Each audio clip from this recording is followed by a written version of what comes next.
ইসলামী ছাত্র শিবিরকে সন্ত্রাস দিয়ে কখনো স্তব্ধ করা যায় না। একটি চক্র, একটি ষড়যন্ত্র দেখতে পাচ্ছি আমাদের এই অগ্রযাত্রাকে রুখে দেওয়ার জন্য মিথ্যাচার, অপপ্রচার, নানান প্রযুক্তি দিয়ে জাতিকে বিভ্রান্ত করে আমাদেরকে আবার সেই পেছনে ঠেলে দিতে চায়। তারা ইসলামী ছাত্র শিবিরকে স্বাধীনতা বিরোধী বলেছে, রক্কাটা বলেছে, গুপ্ত বলেছে। সত্য উদ্ভাসিত হয়েছে। 4টি পাবলিক বিশ্ববিদ্যালয় এবং জনগণ তাদেরকে প্রত্যাখ্যান করে প্রমাণ করেছে তোমাদের সব মিথ্যাচার হচ্ছে, মিথ্যা, অসত্য, বিভ্রান্ত। অনেক আত্মত্যাগ, অনেক শাহাদাত, রক্তের বিনিময়ে আজকে আমরা এখানে এসে পৌঁছেছি। একটা কালো যুগ আমাদের পেছনে, একটি নতুন সম্ভাবনা আমাদের সামনে। সেই সময়ে জাতিকে ঐক্যবদ্ধ করে আমাদের সামনে এগিয়ে যেতে হবে।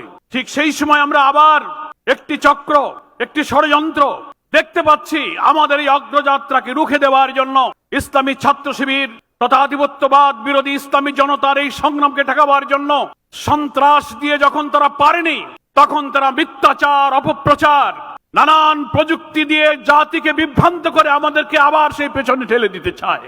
কিন্তু জাতি কোনো মিথ্যাচার, কোনো মিসপ্রপাগান্ডাকে কখনো বিশ্বাস করবে না।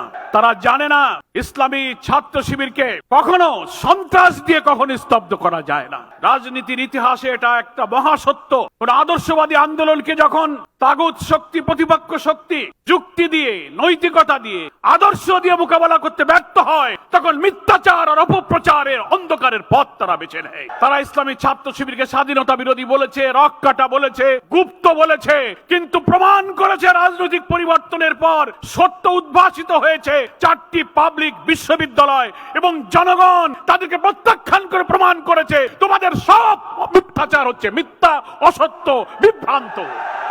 জনগণ তাদের কথায় কখনো বিভ্রান্ত হয়নি। ইনশাআল্লাহ আগামী দিনে নতুন বাংলাদেশ গড়ার জন্য ইসলামী ছাত্র শিবিরের এই অকুতোভয় যাত্রার পেছনে গোটা জাতি তাদেরকে সাহায্য করবে। ইসলামী ছাত্র শিবির সেই শক্তি, সেই প্রাণ, যে সত্তা তারা দুনিয়াকে আখিরাতের বিনিময়ে বিক্রি করে দিয়েছে। তারা ইসলামী আন্দোলনের জন্য, দিনের জন্য জীবনকে বিলিয়ে দিতে পারে যারা দুনিয়াকে আখিরাতের বিনিময়ে বিক্রি করে দিয়েছে। শিবির দুনিয়ার স্বার্থ, বিত্ত, বৈভব, সম্পদ, গাড়ি, বাড়ি, মর্যাদা, সম্মানকে আল্লাহর সন্তুষ্টির জন্য বিক্রি করে দিয়েছে।